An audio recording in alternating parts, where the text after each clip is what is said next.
Ladies and gentlemen, what is going on? It is your boy Flows. I'm here with my brother Steve. We don't have the three wise men back, but we got two out of the three wise men. And I don't know what we're going to call this. This could be 79th and Halas Presents. It could be What's Next. Don't know. But I did been talking to Steve for quite a few weeks about, okay, how can we have a conversation about what are the next moves for the Bears? What's the things they should focus on? So we're just going to call this 79th and Halas Presents What's Next. And we're going to hopefully try to do these in small segments for those who are Patreon subscribers who fuck with us, who rock with us, and then it'll be released to everybody afterwards. And we're focusing on what the Bears should look toward and look forward in the next upcoming months before you get to the draft and before you get to mini camp, rookie mini camp, training camp, the whole 9 yards. And I wanted us for this episode, since he's going to be like a little 10, 15, 20-minute segments where we just have conversations about these things. So something you can read on your way, something you listen to on your way to work, while you got lunch. And today we're focusing on who's staying and who's going. And what I mean by that are, what are the foundational players for the Bears moving forward? And then what are those players where you're like, either way, whether you keep them or you use them as bait to find a better trade. So first up, Steve, what's going on, bro? Welcome back, bro. How you feeling? And I'm feeling good, feeling good about the off season. The Bears did way better than we expected. Yeah. It blew me away, honestly, this season. I'm proud of the guys. I think we're going the right direction. And finally, we found our QB, man. So, hey, as a Bears fan, I can't be more thankful. So, ready Yeah. to do this, ready to rock out, see what we got going up in the season and off season, man. Ready to do it. That's the best way to explain it because I feel the same way. Thinking about how a year ago we're like, yeah, man, Caleb looks like the guy, but we don't know. And then you Right. get Ben Johnson, you're like, this motherfucker that dominated us for the 2 years he was offensive coordinator, turning Detroit into a team that was ass for so long. All of a sudden, one of the best offenses in the league. Jared Goff is having his best years as a quarterback underneath him. And so it's like we get him, and you're like, man, like for once, this is the correct coaching decision. It's the best hire around. Everybody wanted him. This has to work out. And it's working out. And that's the Yeah. shocking part. I mean, Bears wear their double navy uniforms for the Packers game, and I'm like, oh, man, they always lose in them. Oh no! And all of a sudden, Bears break that curse. So there are a lot of firsts for the Bears this year, and this brings us to a situation where me and Steve are able to ask ourselves, okay, who's the foundation? Because for how many years we like, I don't know, or we'll get to training camp, and Steve will text me like, hey man, how's Justin looking? I'm like, I mean, he hit some deep passes, but that's about it. Now we're like, no, Yeah. what's the core? What's the future? So Mm. our time for our episode today, the first thing we're going to focus on are foundational players. These are the players that you obviously know cannot be traded, released under any circumstances.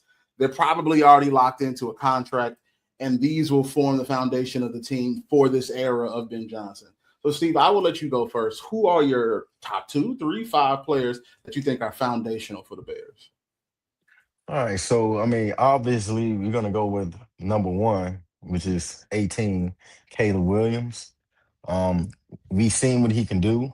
We know what he can do. The Iceman has showed it. There'd be plenty of times where you would be at the game in a press box, and we're talking. I'm texting you like, "Hey, if Caleb's gonna show he's him, he's Superman, it's right now." And Yeah, every fucking time I text that, he shows that he's him. yeah. So definitely Caleb is the future and will be locked in hopefully for a long, long, long, long time. Um my second guy, Donnell Wright, man. Donnell Yeah, Donnell Wright is I mean, it's a lot of good right tackles in the league, but man, he's up there, man. I think we definitely got it right. Ryan Poles definitely got it right when he drafted Donnell Wright. Um, and he kind of looked at bad with Justin at times. We was like, damn, is Donnell like that? Is he not? And man, that dude is a mauler, bro. He held his own all season long. all season. Ran to that side, had the most production going to that right side. We got our Lane Johnson. You know what I'm saying? I'm not saying Yeah. he's exactly like Lane Johnson, but we got ours. When it comes to him, my other guy, hey, you gotta give it to Colston, man. He is going to be a core guy. I like Colston coming out. A lot of people didn't like the pick. And I was like, hey, and I know you know a lot about Coach Love being an Ohio State fan and what he did. Whooping our ass is what I whooping, thought. whooping ass. And so I was like, you vouched for him, and I looked at his tape. And man, I say this dude is polished. Like this kid know what he's doing, smart, strong, good at the point of attack, great at blocking, catching, and I just see his I see, an unlimited future for that kid. Yeah. I think, next year it's gonna be a little tougher for him because he's gonna be highlighted on Yeah. that game film. He's going to be highlighted. So I'm looking forward to see what Coach is gonna do. I think he's definitely a part of this core. And Yeah. then, go ahead. No, no, no. Go ahead. Okay. I feel like And then you got my man Luther Burton the third. I mean, Luther.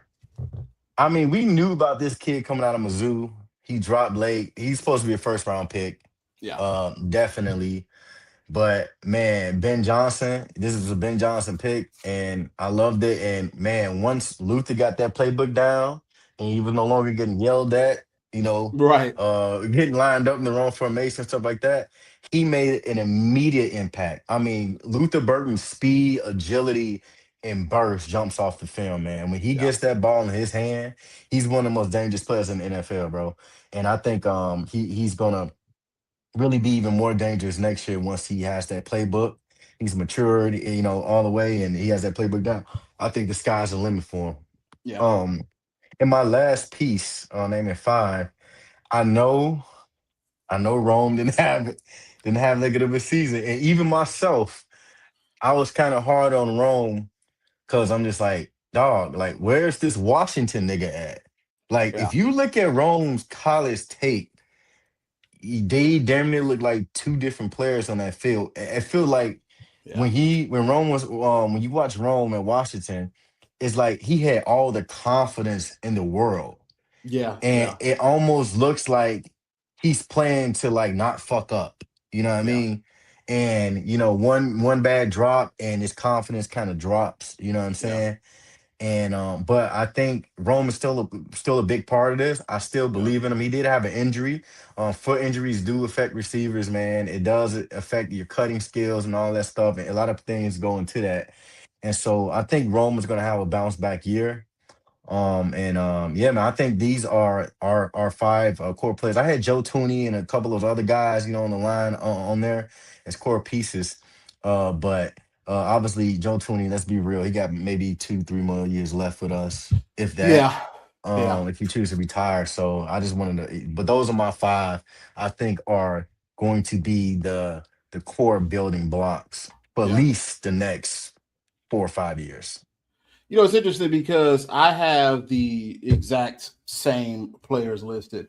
I had literally in order. It was Caleb, Loveland, Donnell Wright, Luther, and then I just had it left for alignment. Now, my reasoning is Caleb. Obviously, Caleb is the foundational player. He is the franchise. Even if all of them go, regardless of, like, let's say they win a couple of championships and then they ship players off, I know Caleb is going to be there, and without a doubt. Next up would be Colston Loveland. And for me, I look at it as when a quarterback finds a good receiver, he can find another receiver. That may sound stupid, but I have seen so many quarterbacks go through so many tight ends throughout their years. I mean, so many wide receivers throughout their Mhm. years. But it seems like tight ends tend to stay around longer. I mean, even when Tom Brady found Gronk, Gronk came with him to the next team after being unretired. And of course, we have, though Travis Kelce was there before Pat has stuck with him this entire time. There was never any talk because not only do you have a player who can block, but they can catch, they have leverage, and they're hard to find. And someone like Colston Lovin with that unique blend of speed, athleticism, and agility, I expect him and Caleb to be the longest tenured Bears on this team. Next would be Darnell Wright. And again, good offensive linemen it's not rare, but it's uncommon for them to leave or leave frequently. Someone like Joe Tooney is 33 years old, freshly 33, but he probably has 2, 3 years left in him. And I can't see him being the foundational piece unless somehow he found the same doctor that Tom Brady went to and stayed here till he was 45. So Tooney wouldn't be Right. my immediate pick, but it would be so far be Caleb Colston and then Darnell Wright.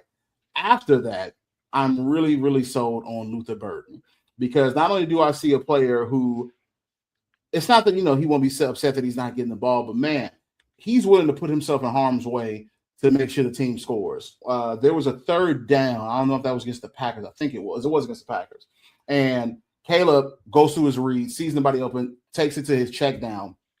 Kyle Monunga. Luther Burden knows if I put myself between him and these two players that are trying to get him, that's a first. He puts there, immediately gets blew to hell by the Packers Hmm. linebacker, but it sprung Kyle Monunga forward.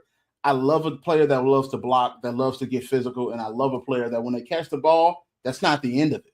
It's time to keep moving. And so Luther Burden will be my next one. Finally, on the final list, this is going to be an unpopular pick and I Oh know shit. people will disagree. And it's not necessarily because they're like just the greatest player at their position, but I think they form a complementary piece for possibly a better player or a player of equal skill. It's going to be Montez Sweat. Now, again, Hmm. unpopular pick. It's not that I think he's the best in the league, but he's good. He's a solid player. But I think having him here is an attractive position or attractive piece for someone else. And I do think with the Right. money they're paying him, he's going to be here for quite some time. And I think he forms a foundational piece because outside of that, on the line, on the rest of the team, there are so many players that can move, give and take. And so it's not really as clear as it normally is. So we have pretty much the similar foundational players. But this is what I want to get into. Our two segments, our second segment, our final segment, which will be the larger segment, is the players who can go, the players who can be trade bait. And if you don't know, every time we're on the pod, if we mention Javon Dexter, we're like Steve's biggest op. Uh, uh, Oh. and it's not that it's a personal vendetta, but Steve has been harping about there needs to be an interior presence for so long. So once again, like the last segment, we're going to say your top 5 players who you're not upset if they leave or they need to leave or they're a perfect piece to be traded away. So we know Javon's on there. So let's save Javon for last. Give me the 4, 3, 2, however ahead of them. Then we'll end with Javon. Then I'll get my list. Okay. I'll say my first guy is so when I think about players that can go, I usually look at when I look at an NFL player, especially when they're on my team, I say, is this guy easily replaceable? That's Mm, the first thing, right? Would the team miss a beat if the second man goes in or this guy goes out? And that's kind of how I kind of do it.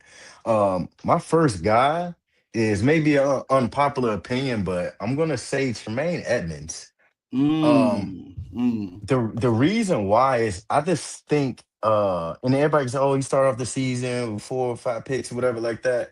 But the thing is this Tremaine Edmonds just does not pop off the tape, man. Like Yeah. he's not he nobody is scared of Tremaine Edmonds. Nobody is scared to run at him. Honestly, he's always been like a lanky linebacker to me. Mm, He's kind of like Levante David, but without that jump off the tape spark. right. Um, and he obviously understand why Dennis Allen has him his defense long wingspan. It's hard Right. to get balls over him, but it's been times where I'm just like, damn, Tremaine, go fucking lay some fucking wood, bro. Right. Like, I just like he never really hits anybody. You know what I mean? Like, he don't bring that you need when you think about a linebacker, Right. especially when you think about Chicago Bear linebackers. Like, all Yeah. of our linebackers have always been like, we gonna lay your ass the fuck out. You know what I Right. mean? Whether it was Lance Bridge, Urlacher, even John Bostic when his ass was here, he was fucking kind of low key trash, but he was laying wood. You know what I'm saying? It's like you need that guy, and he just never. gave me leadership vibes. You know what I mean? Yeah. Like, hey, we right now, you know what I mean? We getting to stop. I'm going up the A gap, smacking a motherfucker. Like he Right. never gave me that. And I Right. feel like his talent and his what he does on the field is replaceable. Right. Um, my next guy, God man, Chicago might turn on me, bro. you know, not that he's bad. Now, like I said at the beginning, I look at players and say, is the stats, is the talent replaceable? Right. Right. And it's not that this guy is a bad player, but Jaquan Brisker can go. I The think more people would agree with you than you think. Scott probably oh included. yeah, because Jaquan Brisker isn't a bad strong safety. He's an above average safety. Yeah. He's just not. I'm not going to pay you 15 million, 20 million a year safety. Like Right. no. Right. Jaquan Brisker is his I feel like his talent is replaceable. I feel Yeah. like you can, even get, even a more talented player. Because there's been times where Javon is just like getting destroyed in coverage, bro. Like he doesn't have the catch-up speed. And I Yeah. know strong safeties aren't supposed to be fast, but sometimes the angles that this man takes, I'm just Right. like, Jesus Christ. And then another thing, if we go back to that Rams game, everybody's like, oh, but he got off in the Rams game. I'm gonna tell you why I feel like that whole game was just a fluke. Because if you've ever played football, me and Joe played football, right? I only went up to high school football. I went to college, none of that shit like that, right? So I ain't try to act like I'm like that, right? But when we played in Chicago, right? There's snow, there's rain, Right. and we all know that the offensive footing is not the same. You know what I mean? We both play Right. offense. When it's snowing and it's slippery, the offense just takes a step back. Right. If that was on dry land, Jaquan Brisker would have got cooked by Vontae Adams and Puka Nakua. It would have been a bad day. You know what Right. I mean? So him getting off in that game, I don't think that happens in another stadium, to be honest Yeah. with you. Because if it did, he would have done it in other stadiums. You know what I'm saying? Yeah. The defense just has a major advantage when the weather is going that way. If you saw that Pages and Denver game, which was fucking horrible, Yeah. nobody had an advantage. Right. I don't know if everybody saw the play, but Drake May went to the running back, he slipped, and then Drake Yeah. May slipped right after the nigga. Like, you know what I mean? Like, Yeah. and then the defensive players like, oh, da, da, da, it's like even when the Rams, they D line was getting off on us and all that. It's because it was the weather, man. Like I don't, it's like yeah, oh yeah, football's part of weather and that happens, but if you ain't doing it the other dry games, like I can't really put you out there. You know what I'm saying? I feel Right. like we can draft another safety in a draft and get just as equally talent or better. Right. And we need somebody that can kind of ball hawk a little bit better and can just, cover tight ends a little bit better. There's always been our Achilles heel. Like when that tight end come in, that's pretty good. Yeah. That's that cook time.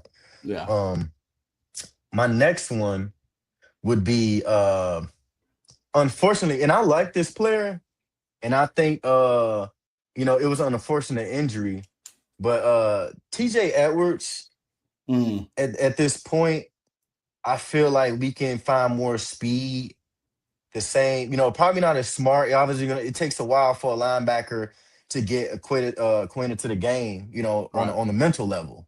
Yeah. But I do think there are linebackers out there that can give you equally or more talent in Yeah. that position. I see that. Um, who's another guy? Another guy that I'm willing to kind of move off from if the trade was right. And you know what? I can't even do that to my dog. I'm gonna keep him. Like I'm gonna Was it keep. I'm gonna keep. DJ? Uh, Was it DJ? yeah, okay, it was DJ. But Okay. here's the thing: in order for me to trade DJ, I'm gonna need. It got to be one of those blockbuster trades. I Yeah. got to get something back from a Max Crosby, Yeah. something along those lines. And don't get me wrong, I love DJ, and I actually want DJ to be here. Um, but I feel like sometimes And when you watch, like, a lot of national media, they don't really watch as much Bears games as we do, and they Yeah, don't really look at every play. Like, we're looking at all 22. And sometimes, man, when DJ feel like he out of that game plan, bro, he yeah. he He'll got take a playoff. yeah, he take a couple plays off. You know what I'm saying? And I don't like that him and Caleb. It's like there'll be times where it's like, oh, if it's just a regular streak route or a post, oh, we're communicating. But if it's Right. some going across the middle, or it's the play broke down, or it's like it just it's always a communication thing, and I'm just kind of over that at this Yeah. point. I feel like your number one receiver, you and him should be like this in the mind. And maybe that happens on this off season. You know what I mean? Where him and DJ really working with each other. Hey, bro, this is what I want you to do. And next thing you know, DJ is a 1,200-yard receiver again. You know what I mean? Because he got Yeah. all the talent, you know. And then sometimes I feel like DJ can be, they can shut DJ down sometime, and Right. I've Right. seen it in games where it's just like, where's DJ Moore? Right. And I feel like, the number ones of the NFL, they gonna get theirs. You know what I I mean, mean? shoot, looking like Devontae Adams in that Yeah. in the freaking Plaza the NFC Championship game. Devontae Adams been in the league Mm-hmm. for a while. He's an older player, but when it's time to get him, bro, it's time. You know, Mm-hmm. and you can scheme all you want, he's still gonna get his. Exactly. And that's why I feel like doesn't happen with DJ sometimes. But like I said, this is the first year in the playbook, first year on this Ben Johnson train, and I'm Right. willing to give it another go around because I know how talented DJ is. Yeah. I know he puts himself on the line. DJ plays hurt a lot. He gets hit bad, and Well. he always gets back up, bro. Like, he'll take Well. one play off and he's right back in. I'll That's never true. question DJ Moore's heart. Yeah, You know what I I mean? agree. Sometimes it's that effort when he ain't getting that rock sometime, or when it's like you're not getting the rock for like maybe 2.5 quarters, and the third quarter when we need you is like, oh, miscommunication, like, bro, Yeah, and that's I the see only that. thing that kind of hinders me sometimes. But I want to keep DJ unless it's for a massive defensive player and something like that in trade. Right. And my last but not least, What we all came oh, here for. brother, Javon Dexter Sr. Let me take this back because this is a damn villain origin story right here that I got to tell. When Javon was drafted, I immediately text text my brother here. I said, "Why did we just draft this dude? What do you what? I don't know. Obviously, Matt Eberflus was the coach, Yeah. and obviously he shouldn't have a say in football whatsoever, which is the reason why he's out Right. of the league right now. But there is nothing on tape that anybody saw that was worthy of a second round. Y'all don't understand. A second round pick. Joe, what is a second round pick supposed to be in your eyes, real quick? A plus starter. Like you may not be the superstar, but most of the time, somebody in the second round is somebody who could have easily been in the first round. They could have maybe had an injury, but they're supposed to be impact. Like you're literally expected to start. Right. And and if you play football, it's one thing you can't teach, right? You can't teach speed, right? You either got it or you don't. You cannot teach a fucking get off. You Yeah. either got it or you don't. And I remember, and here's the thing. Let me tell the folks out here, this is why Javon Dexter slid through the cracks, right? What happened was when Javon Dexter got drafted, Justin Fields was there. Justin Fields was doing all that running around Superman shit, right? And Javon kind of went under the radar. It's like, oh well, he did sack it here or there, but not. It's just his get off was just bad. Yeah. No pass rush moves, staying straight up. And I mean, this is like his first year, second year. I'm texting you. I'm like, bro, are you looking at this dude? Oh, what you mean, man? I'm like, no, look at him. Yeah. Look, and then and you even started observing maybe year two, like really looking at him like, yo, like this dude's he's not it.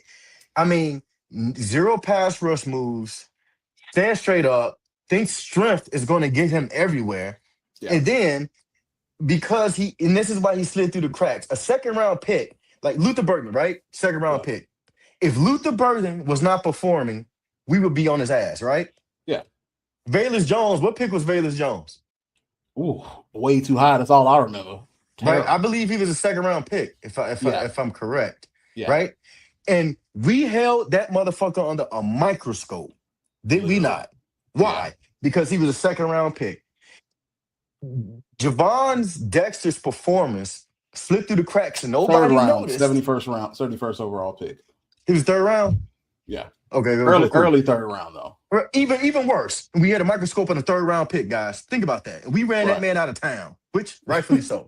Right? Yeah. The reason why Javon Dexter slid through the cracks, the Justin Fields saga, the Caleb Williams saga, right? Yeah. We were so caught up in the Justin Fields thing, like, oh, is he gonna stay? Are we gonna get the haul? Should we get the haul? Or should we draft Caleb, right? And here goes Javon having mid-ass shit, then second season comes. Okay, all right, we're gonna ship Justin off. Oh, okay, cool. We're getting Caleb. Caleb's here now, right? Rookie year, all eyes on Caleb, right? Second year, all eyes on Caleb. The whole time, we had a second round pick who was fucking garbage the entire time. He is one of the worst defensive. Like, bro, if you go look at the all 22 of Chicago Bears, you will see if it's 4 D linemen, they're all getting penetration. And this man is like this. The whole time, Joe, am I lying, bro? Look, No, this man. Let's yeah, just talk man. about Javon's stats this season. He was credited with 6 sacks, but actually 4. But they gave him 6 because he, when 2 or 3 people get there and he was there and they kind of gave it to him, right? But he had 4 tackles for loss, subpar for a fucking second round pick, 14 QB pressures, 7 run stuffs, and right here, and then this is when we get to the major category. I got to sack. point out this hilarious pick. Somebody said you can time Javon Dexter's get off with a sundial. Every single lineman on the line. I think that's. I don't know if that's Hardy. No, that's Montez Sweat, what you see in the front. Then you see Javon. Then you see Grady, and I think that's like Austin Booker near the end. Everyone else is off. Bruh, despicable. And look, and let me inform the nation, the 79th and Halas nation about the sack category. There's 3 types of sack categories if you guys didn't know. There's the win sack rate, the scheme sack, and the cleanup sack. Let me describe to you what those are. A win sack is when you beat a guard or a center straight up. Okay? A scheme sack is when you do a stunt or a twist, you get completely open, right? And you get the sack. And then you have cleanup sack is when you get run stuff, you get the Javon Dexter, but you get stood up, and then the QB steps up and runs into you. Okay? Right. I went and watched all of the games of Javon Dexter sacks. This man had 2 cleanup sacks, which is when the quarterback basically runs and fucking to you because of pressure from other people. 1 scheme sack, which is that fucking twist where it was like, oh, Javon Dexter with the stack. And I said, Joe, go look at it again. It was a stunt. They got him open because he can't get shit himself. And then he had 1 win sack. 1 where he straight up beat a guard. Yeah. This man played damn near the whole season. Yeah. And you wonder why we were trying to trade for Justin Simmons. We drafted his replacement. Dennis Allen drafted Shamed Turner. That was the bail. Yeah. If Javon Dexter was gonna, and then you know what kills me about him? What did he say at his press conference in the offseason? No, as a matter of fact, let's take it back 1 season real quick. I would text Joe. You go to all the training camps right over there in where they have him at in where the Bears training camp at again? In freaking it's what y'all Lake Forest. So Lake Forest, right? Yeah, Lake Forest Halas Hall, right? And I say, man, how's Javon Dexter doing? Oh, he's whooping Coach and Shelton's ass every practice. Oh, okay. All right. Oh, he is? Okay, fast forward this season. This man had a whole press conference and said, oh, how do you feel about going from 2 technique to 3 technique? And this man said, I feel like the chains are finally let off. Nigga, you must be still on the plantation because them chains never came off at all. And then during the Rams game, you was beating Colvin Shelton's ass all the fucking training camp last year, beating the brakes off him, right? Yeah. What happened in that Rams game? Not He that. patted your fucking tongue, nigga. That's what happened. You didn't do a goddamn thing. You fucking disappointment, okay? And here's the thing. I'm not slandering Javon Dexter as a man at all. As a black man, I'm glad he's in the NFL. He's a millionaire. You know what I mean? He got there. Less than 1% get there, right? Mm-hmm. But I'm gonna tell you, when you look at talented defensive tackles interior, the man is not good. Yeah. He's not. I don't. And then when you go back and you look at his draft status, nobody was gonna draft him. The fuck was had Javon Dexter on their board? I don't remember no second round, bro. What second round? Did you even hear any teams talking about him? Draft him in the second round. The second fucking round, Joe. Yeah. Not the sixth, not the maybe he can lose some weight and be a run stuffer because he's a big guy, Calais Campbell type build. We can get him there. This man was a second round pick, ladies and Yeah. gentlemen. Yeah. It's Yeah. terrible subpar, man. And so that's my guys, Yeah. especially Javon Dexter. He has no trade value. He'll be on the bench. He'll be a rotational player, but he won't get paid outside of this season. He'll be a journeyman trying to make teams after this season, after his contract is up. There's Yeah. no way Ryan Poles resigns him. Dennis Allen doesn't really want him. He drafted his replacement. His replacement unfortunately got hurt. But I'm Yeah. telling you right now, Javon Dexter will not. I guarantee he will not be starting for Chicago Bears next year. That was the rant I was waiting for. Mine is a lot more tame. It's a little different list. Javon's on that, absolutely. So just start off with Javon Dexter. Yeah. He has the measurables, meaning the height, the weight to say, damn, this nigga could be great. Again, like a Calais Campbell. But what does Calais Campbell have that has kept in the league for like 40 years? Technique. Like, yeah, he's strong, but now he's, I think, 40 years old.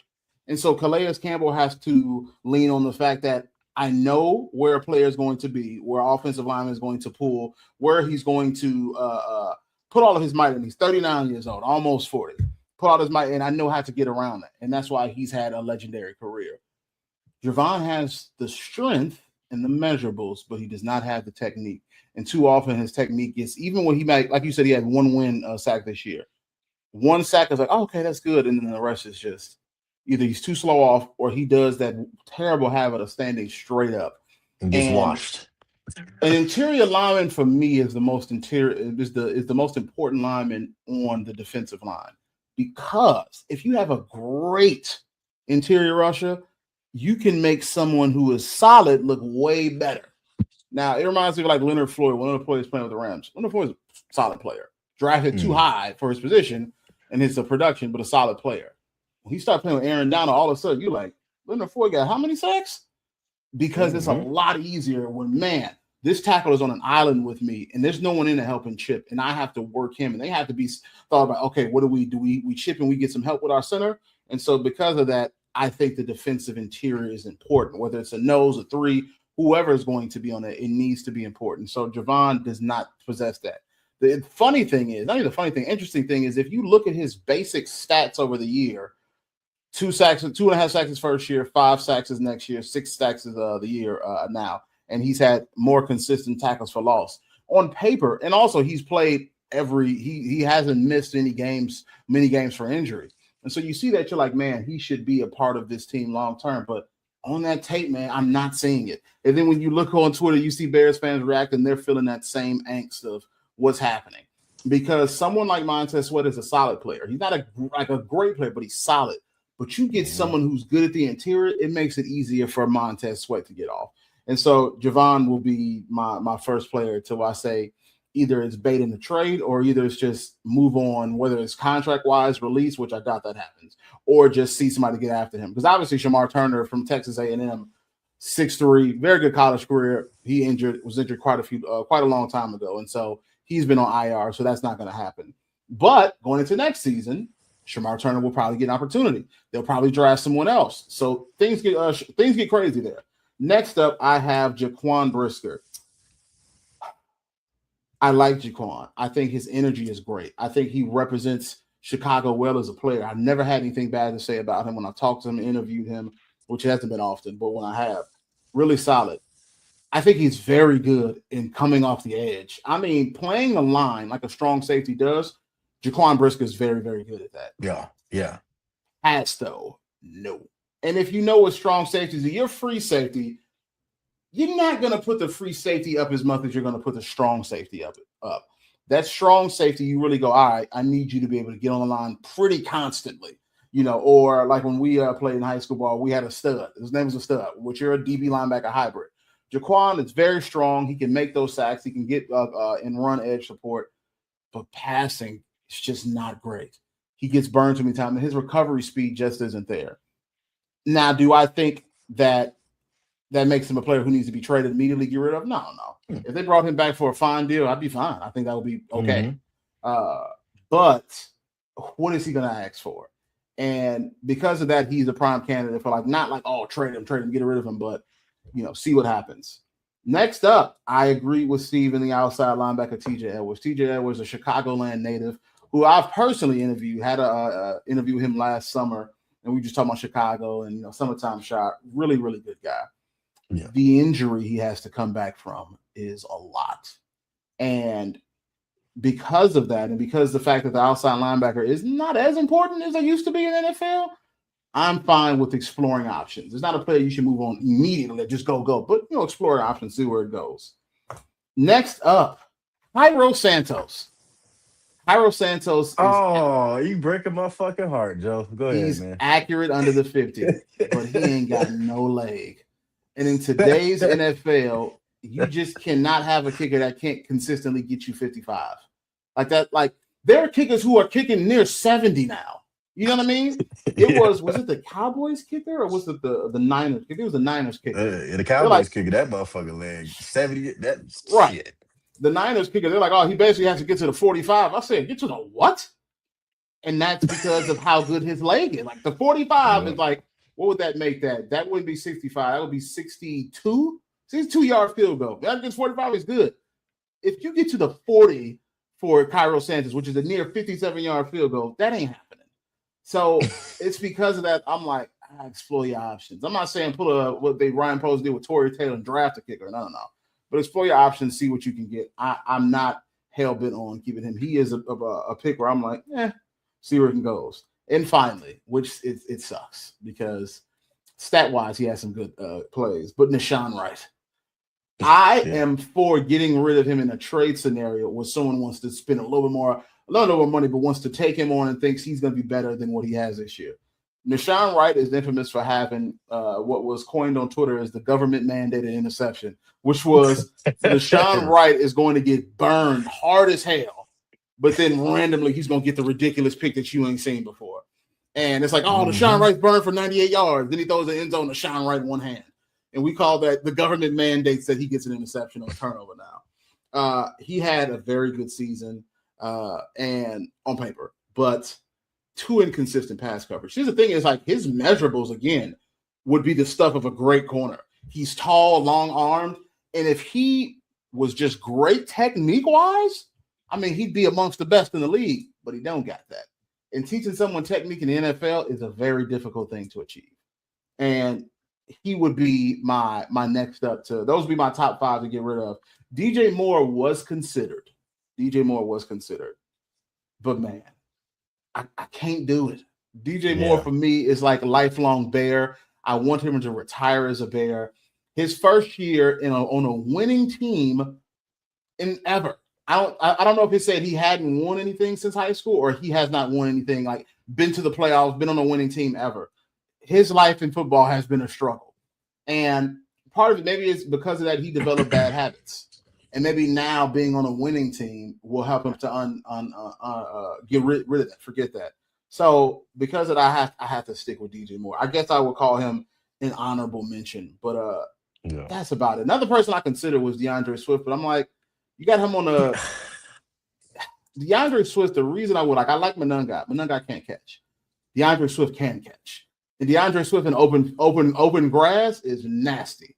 And I'm like, I'm fine with him in the spirit of what Ben Johnson had when he was with Detroit, two-headed monster. Now, of course, Yeah. Detroit seems like they're phasing Monty out. It's just going to stick with Jameer Oh Gibbs. yeah. But I'm unless Kyle Monangai comes out next year and he's just like I can do it all now, I would stick with the two-headed monster for now. So before we wrap up, Steve, I want to get your thoughts, your brief thoughts on what will it take for the Bears to repeat this success next year. Give me your two reasons for the Bears to repeat this success next year. I think if we're gonna repeat the success, I think the most I got actually it's two people that in our offense I feel because I feel like I'm not even gonna go with the defense because I feel that until we revamp that fucking defensive line and Yeah. Javon Dexter is no longer there, that that shit is up in the air. I don't know how our defense is. I mainly focus on the offense because that seems more like a foundation already than the defense in a sense. You know, like we Right. know what we got on offense, not defense yet. And so one of my two things is this. I wrote something down and I feel like these two are so important. I remember a couple years ago, even on the Morning Breeze, man. Shout out to them boys over there, and I listen to their podcast a lot, man. And I remember my man's was just like, what's my man's name? Shit. I don't know the names, but I know what you're Man, talking yeah, about. my man with the glasses. I'm crazy. I forgot his name.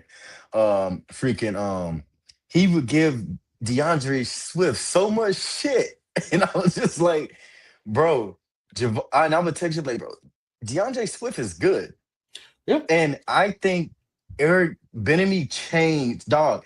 DeAndre Swift was running through boys this year. I don't know if people understood the Yeah. difference in tape Yeah. from last year to this year. You know what I mean? DeAndre Swift jumps off the tape. When he's in the open field, you're not catching that boy. That's no. He has breakaway That's such a speed. man. He really did start running through players. Yes, he was hitting holes, jumping over. Used like that. I forgot what game we had, but they thought he was down and he was in the middle and still kept going. Like Right. he became that Georgia DeAndre Swift, Yeah. and I think it's actually better than when he was in Detroit. I think Yeah. Eric Bieniemy changed his whole mindset on what it really means to Right. run hard, keep going, hit those holes down the middle. Because once he started doing it, that changed the Bears' offense. It's And true. by the way, I don't know if you guys know. Guess how many drop passes DeAndre Swift had this season, Joe? Do you I know? don't know. Man, Zero. that's big. That's Zero. big. He was a blanket for Caleb a lot of times this season. Yeah. Even at times I was like, why is Kyle Monangai in the game when we in the passing shit and we need Yeah. Swift out there? And Kyle, shout out to him. He was Yeah. dropping, you know what I'm saying? Like, yeah, He'll drop a some key passes too. drop. Yeah, he dropped Yeah. passes too. So I think DeAndre Swift running as hard as he's did this year, and he only had 2 fumbles, ranked on the 13th best running back in the NFL by NFL.com. You know what I'm Yeah. saying? Behind Josh Jacobs, which I guess I guess. fuck the Packers. Anyway, so I think DeAndre Swift, keeping him Yeah. involved in his playbook and with Caleb, because Caleb trusts DeAndre. Since his Yeah. first season, DeAndre, bailed out a lot of shit. That Washington game, DeAndre did that. You know what I mean? Like, Right. it was a lot of games that like people didn't really look at him and that he was really one of those main dudes, in that game. Right. And what he did against the Eagles, him and Kyle, come on, man. Like to that, I so I agree. think that was that's one of the key things is our run game being there. Okay. And my other key thing is Rome development into Rome. Now, when I was looking at Rome, he's almost like that try hard guy. Like even with the combine shit, when he was like, "Let me do it over again," and like, all right, my nigga, like you know what I mean, with the whole little shuttle drill. But it's like when you want a receiver, you need a dog, that Yeah. pit bull Rottweiler type. He's more of that golden retriever right now. You know what I mean? Yeah. Everybody likes you, you're loyal, obedient, plays nice, right? But you still gotta keep your Glock on a nightstand because you can't trust that he gonna bite the fucking intruder when they come in the house, right? Yeah. Yeah. If Rome turns that switch, oh, it's gonna be nasty. and he's going to elevate this offense. I already know Caleb is going to improve. I know Colston's going to be that dude. Luther Bird's going to improve. But we need our 9th overall pick. Yeah. This guy to really take off, and that's going to elevate the offense. It's going to be like, who do you guard? Right. Because this offense, I don't know who you're going to have to highlight.